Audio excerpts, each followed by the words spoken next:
Okay gang, there are some videos every Warhammer YouTuber is required by internet law to make, and now it's my turn. Except unlike every other version of this video out there, and there are loads, this one is just going to take 20 minutes, and since there are about 20 factions in 40k, that gives me just under a minute to do each, which is plenty of time, right?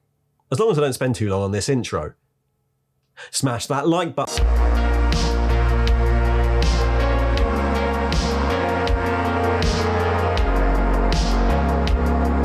Okay, the universe of Warhammer 40k has a lot of factions. That's actually one of the main draws of the game, but you can divide them up pretty neatly into three categories. The Imperium, which is the main protagonist and human point of view faction, Chaos, who are kind of the main antagonist, and the Horror faction, centered around the hellish alternate dimension that is the Warp, and finally Xenos, the alien species who also inhabit the galaxy and usually have a difficult relationship with the previous two. The biggest presence in the galaxy, at least officially, is the Imperium, so let's start there. The Imperium is a colossal, unwieldy, bureaucratic, authoritarian empire that insists on total control over all of humanity in the name of the Emperor, the psychic demigod who founded it 10,000 years before, but who now, because of a civil war shortly after that founding, exists as a barely aware corpse strapped to a life support machine and worshipped by humanity as a god.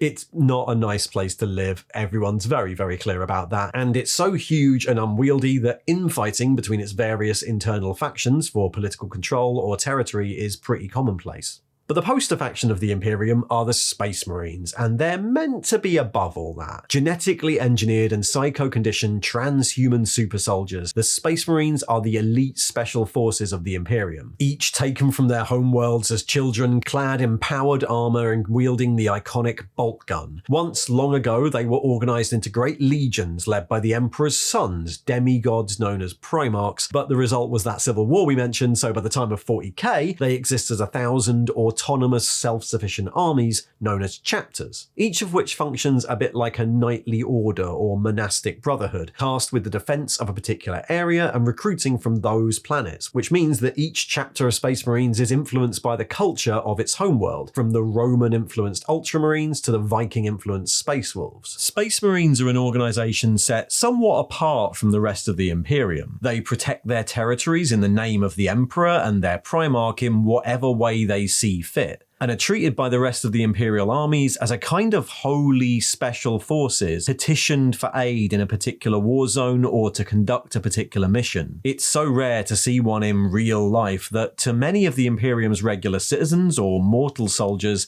they're seen almost as angels. There are loads of different chapters of Space Marines, in fact you can make your own, and there are way too many to go through here, but two organizations that stand apart from the chapter system are the Grey Knights and the Death Watch. The Grey Knights are a chapter of psychic Space Marines, clad in even more elite armor and dedicated to fighting the forces of Chaos and the Warp, which we'll get to in a minute.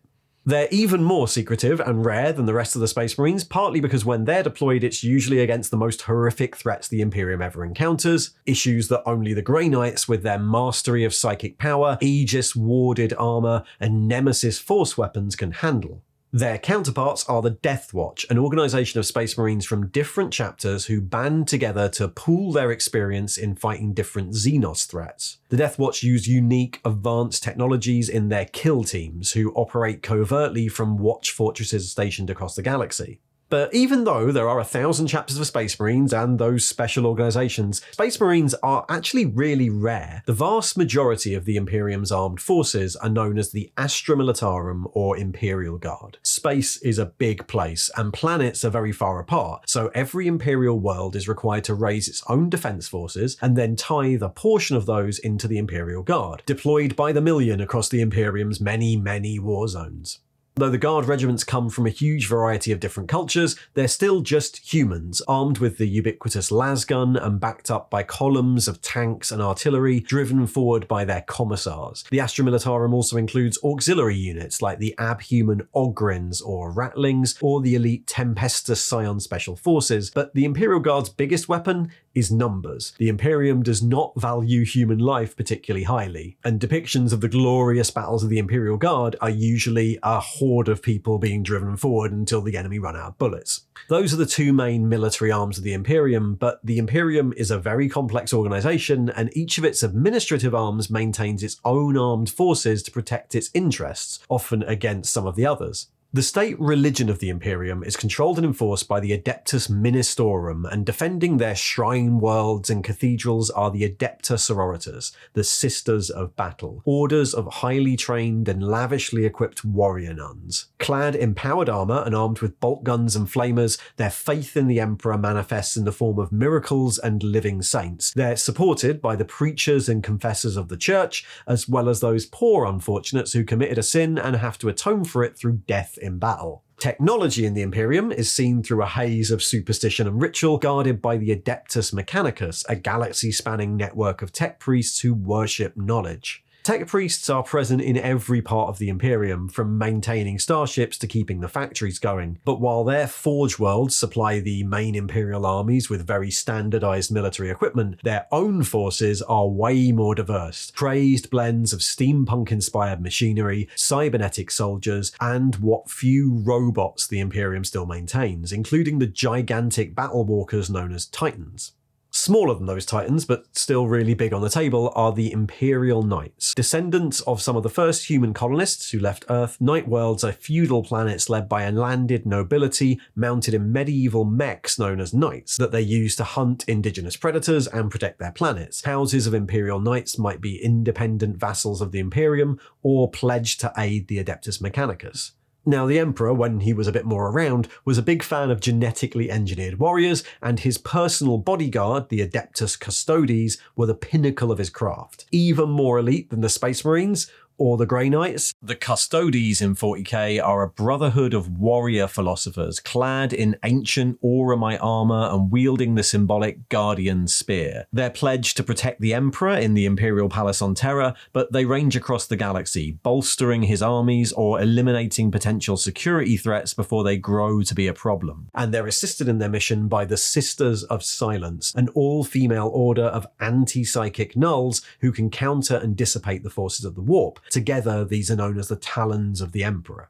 And finally, the Imperial Navy command the fleets and battleships that get all these armies to their war zones. Imperial ships are kilometers long and millennia old, barely understood leviathans from a forgotten age, and their crews live their entire lives within them, rarely setting foot on land. Each ship has a crew of thousands, from brutally treated gun crews to officers from distinguished military bloodlines, but for obvious reasons, they're rarely seen on the tabletop. The Imperium also has many smaller factions that might be included in your wider army, like the Inquisition, special agents rooting out heresy and secret threats from within, accompanied by idiosyncratic bands of skilled followers, or the Assassins of the Officio Assassinorum, ancient temples each dedicated to a different art of death. The Adeptus Arbites keep the Imperium's laws and ensure that its planets are performing their duty to the Emperor, and the forces of the rogue traders are licensed explorers and privateers, commissioned to push forwards the boundaries of Imperial space. Anyway, we haven't got time for all of those. That's the main Imperial factions. Let's move on to the main antagonist of 40k, the forces of Chaos. The 40k universe exists alongside a parallel dimension known as the Warp, a dimension of emotional and psychic energy where time and space mean little. And there are things living in the Warp. All that emotional energy over time has coalesced into great powers, horrific godlike intelligences that want to break into real space and corrupt the sentient species that live there. Which would be fine if the Imperium didn't also rely on the Warp for interstellar travel and communications, so over time various factions have been corrupted by it. The most prominent of these are the Chaos Space Marines. Remember that great civil war we were talking about earlier? Well, these are the guys who rebelled. They might have lost their great rebellion, the Horus Heresy, 10,000 years ago, but they've been hiding out in the Warp ever since, where time doesn't really mean much, growing more and more bitter and powerful over 10,000 years as more and more renegade Space Marines flock to their cause. Chaos Space Marine raiding parties are a constant threat in many parts of the galaxy, but those threats pale in comparison to the Great Black Crusades, led by Abaddon the Despoiler, where thousands of ancient heretic Astartes descend on the Imperium, armed not only with ancient patterns of Space Marine arms and armour, but also twisted demon engines that fuse forbidden science with the raw stuff of the Warp itself. Like the Space Marines of the Imperium, the Chaos Space Marines can be broken down into various legions and warbands, each of which is slightly different, but there are a couple of ones that are quite unique. The Thousand Suns serve the chaos-powered Tzeentch, god of magic, and before the heresy, their mastery of the psychic arts was unmatched. But since their fall to chaos, the majority of the Legion have become nothing more than animated suits of armor enthralled to ridiculously powerful sorcerers and accompanied by twisted magical beasts. The flip side to this is the Death Guard, dedicated to Nurgle, the god of disease. Their Plague Marines are bloated, filth-encrusted parodies of the noble warriors they once were, trudging relentlessly forward and spreading viruses and plague wherever they go. And finally, the World Eaters worship Khorne, the manifestation of rage and anger. Their warriors are barely controllable berserkers created by brutal psychosurgery, existing only to spill blood in the name of their lord. And wherever any of the Chaos Space Marines go, a greater threat follows. Once the barriers between the worlds have been thinned, the denizens of the warp itself can break through. These chaos demons are nightmares given form, hordes of twisted creatures dedicated to one of the four great chaos powers, Khorne, Tzeentch, Slaanesh and Nurgle, and made in their image. They sweep in through breaches in real space, damning entire worlds to an eternity of slaughter for the amusement of the thirsting gods. Chaos, of course, can corrupt anything, and some of their more powerful scions are the Chaos Knights, the descendants of Imperial Knight houses that threw their lot in with the traitors millennia ago. Their Night Walkers are twisted horrors, suffused with the power of the warp. Their pilots fused into their command thrones or possessed by demons. And like the Imperium, there are also many smaller factions in the background. Corrupted tech priests known as the Dark Mechanicum labour in their hell forges to supply the Chaos Marine armies with demon engines, and human cultists or traitor Imperial guardsmen make up the hordes of the lost and the damned. But it's not just the armies of the Imperium that are in danger from the warp. Chaos is something of an existential threat to everyone in the 40k universe, and humanity isn't the only target for them. There are other alien species in the galaxy that are right to fear the warp. The Eldari were once the most powerful empire in the galaxy before the rise of the Imperium, a long-lived and extremely psychic species, but their power and hubris saw their homeworlds consumed by chaos, and in the universe of 40k, they're a dwindling, dying race, living in fear of their souls being eaten by the warp, and the ways they try and avoid that fate define which sort of Eldari they are. The Craftworld Eldar live on vast Wraithbone spaceships known as Craftworlds, colossal cities swimming through the depths of space. They lead ordered, contemplative lives, and to stave off the warp, they dedicate themselves to different structured paths. Their forces are made up of the various warrior aspects of their ancient dead gods, and Wraithbone constructs powered by Eldar souls trapped within spirit stones, all led by their Farseers, who manipulate the strands of fate to ensure the Eldar's survival. On the flip side, the Drukhari are cruel and sadistic Eldari pirates who live in the webway, halfway between real space and the warp. With no access to spirit stones, they replenish their ever-fading souls by torturing prisoners taken in raids, and their societies are split between the Cabals that rule their dark city of Camorra, the gladiatorial witch cults, and the homunculus covens, who guarantee unnaturally long lives to the rest of the Drukhari by performing hideous experiments on enslaved species. In between these two main factions are the Harlequins, deadly dancers and performers who travel between both Eldar societies to keep the old Eldar myths alive, and whose souls are pledged to their laughing god, Kegarak. And the Yinari, a cult of the Eldar god of death. And like everything else in 40k, there are other factions that aren't often seen on the tabletop, like the pirate Corsairs, or the Exodites, who retreated from the fall of the Eldar to the most verdant and far-flung planets in the ancient empire. All the Eldari were originally created by the long-dead and near-mythical race known as the Old Ones. But the Old Ones must have been big fantasy fans because, if you haven't figured it out now, they're fantasy elves in space. And if we've got elves in space, though not officially part of the Imperium, the kin of the Leagues of Votann are descended from the earliest human colonists who settled near the galactic centre and have preserved much of the lost technical knowledge of humanity in the form of huge data cores known as Votann. By the time of 40k, the kin of the leagues are genetically engineered clones created by the Votann and genetically tailored to whatever job is needed, and their armies range across the galaxy, identifying planets that might be ripe for exploitation and profit. They're stocky and serious and durable, and yep, they're fantasy dwarves in space. Continuing the fantasy theme, 40k also has orcs. Like the Eldari, the orcs were created long ago by the Old Ones for one thing only: war. But after millions of years, they've forgotten their origins and are now a dangerously random problem for everyone else in the galaxy, rampaging around in colossal migrations known as wars. Orcs are kind of the comic relief in 40k. Their society is based entirely around fighting, and they go to war in ramshackle vehicles accompanied by a range of squiggly beasts to ride, fight, eat, wear, or attack with. They also speak like 1980s football hooligans for some reason. It's a common orc thing. Pretty much the opposite of that is the Tau Empire, a small, self-contained civilization in the galactic east, and the sort of Xenos threat that the Imperium would probably have wiped out earlier if they weren't beset on all sides by more pressing matters. The Tau are an optimistic and hopeful faction, divided into 5 elemental castes who work to advance their philosophy of the greater good. Detesting close combat, they fight from within high-tech battlesuits or advanced vehicles and are supported by a range of alien species they've absorbed into their growing empire, like the mercenary Kroot, peerless hunters and trackers, or the Vespid.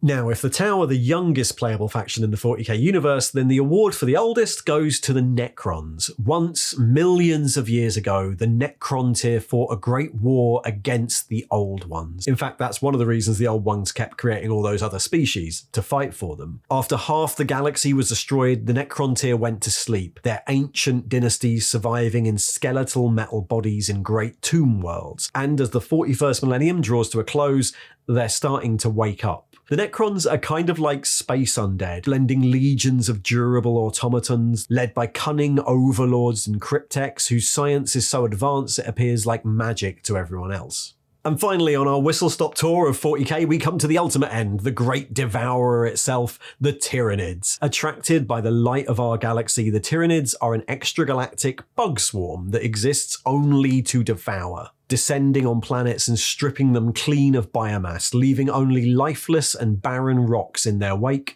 as the swarm moves on. They are totally unknowable and alien, their technology entirely biological and governed as much by animalistic instinct as by their group intelligence, the hive mind. But they are capable of planning, as evidenced by their offshoot faction, the Gene Stealer cults. Gene Stealers are a Tyranid bioform designed to infiltrate unwary worlds, spreading through the population like a parasite and controlling their followers by a low-level psychic field. Gene Stealer cults destabilize the host planet from within, which then rise up in bloody revolution just as the hive fleet of the Tyranids draws near, hastening the planet's demise. Okay, that's 20 factions. Did I do more than that? There's loads more to go into here. This is only the briefest introduction to each faction, but it should give you an idea of the variety out there and sort of vaguely how they're all related to each other. The 40k universe is a very, very big place, continually expanded for 35 years now with new models, new stories, and new information. There are still whole species and civilizations who've never made it to the tabletop, whole arms of the Imperium that haven't really been investigated, so this list is likely to grow in the future. How do they play? What models are available? Well, those are all subjects for other videos, but if you're new to 40k,